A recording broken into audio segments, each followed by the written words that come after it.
दोस्तों, सबसे पहले सब्सक्राइब करें, नोटिफिकेशन बेल दबाएं और सबसे पहले वाली ऑप्शन ऑल करें, जिससे हमारी आने वाली नई वीडियो की नोटिफिकेशन आपको फ़ौरन मिल जाएगी।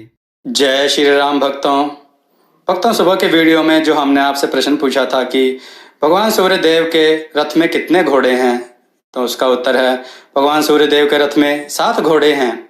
चलिए आज की कथा श्रवण करते हैं। आज की कथा है धूर्त साधु और शेर। आइए कथा श्रवण करें। गंगा तट पर मायापुरी नाम की एक नगरी थी। वहां एक साधु रहता था जिसने मौन व्रत धारण किया था। भिक्षा मांगना ही उसकी आजीविका का साधन था। वह साधु अपने नेक शिष्यों के साथ एक बौद्ध विहार में रहता था। एक बार वह भिक्षा के लिए एक वैश्य के घर जा पहुंचा। उसने भिक्षा मांगी तो एक सुंदर कन्या भिक्षा लेकर आई, जिसे देखते ही सब कुछ भूलकर साधु उस पर आसक्त हो गया और उसके मुंह से निकल पड़ा, हाय मैं मरा। कन्या के पिता ने सब कुछ देखते हुए भी उस समय कुछ न कहा। साधु भिक्षा लेकर चला गया। उसके बाद वैश्य साधु के पास पहुंचा और उससे बोला, आज आप अपना मौन व्रत तोड़कर कैसे चिल्लाए। साधु बड़ा धूर्त था। वह वैश्य कन्या से अपने मन को नहीं हटा पा रहा था, अतः उसने इसे अपनी इच्छा पूर्ति का उचित अवसर समझा।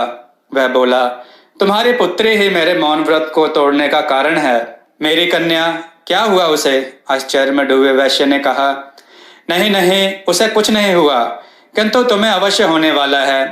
क्या होने वाला है, साफ साफ कहो। वास्तव में मैं तुम्हारा कल्याण चाहता हूँ, इसलिए मैं बोल पड़ा। सत्य तो यह है कि तुम्हारी यह कन्या बड़े अशुभ लक्षणों वाली है। इसके विवाह के शीघ्र बाद तुम पूरी तरह नष्ट हो जाओगे। तुम मेरे भक्त हो, मैं तुम्हारा विनाश होता नहीं देख सकता, इसलिए आज मेरा मौन व्रत टूट गया। वह सुन वैश्य बड़ा चिंतित हुआ और साधु से बोला, भगवान, क्या इस विनाश से बचने का कोई उपाय नहीं है? कुछ सोचने के बाद ढोंग करता हुआ साधु बोला, हाँ है। एक कार्य करो, आप बताइए, मैं वही करूंगा। इस कन्या को लकड़ी के संदूक में बंद करो, उसके ऊपर दीपक जलाओ और उसे गंगा में बहा दो। वैश्य ने सोचा कि यदि ऐसा कर देने से बला टल जाए तो क्या बुरा है। वह ऐसा करने के लिए तत्पर हो गया और धूर्त साधु के कहे अनुसार उसने अपनी कन्या को बहा दिया। उधर वह साधु बड़ा प्रसन्न हुआ। उस धूर्त साधु ने अपने शिष्यों से कहा, जाओ, तुम्हें नदी में दीपक जलता हुआ एक लकड़ी का संदूक मिलेगा। उससे यदि कोई आवाज भी आए तो खोलना मत, यहाँ ले आना और मुझे सौंप देना। मेरे मन में कुछ और है और साईं के कुछ और। विचित्र संयोग देखिए, जिस समय वैश्य पुत्री को संदूक में बंद करके उसमें दीपक जलाकर उसे गंगा में बहाकर लौट रहा था, उसी समय एक राजकुमार वहां से गुजर रहा था। उसने सेवकों से वह संदूक उठवा लिया। राजकुमार की आज्ञा से वह संदूक खोला गया। संदूक के खुलते ही सबकी आंखें फटी की फटी रह गईं।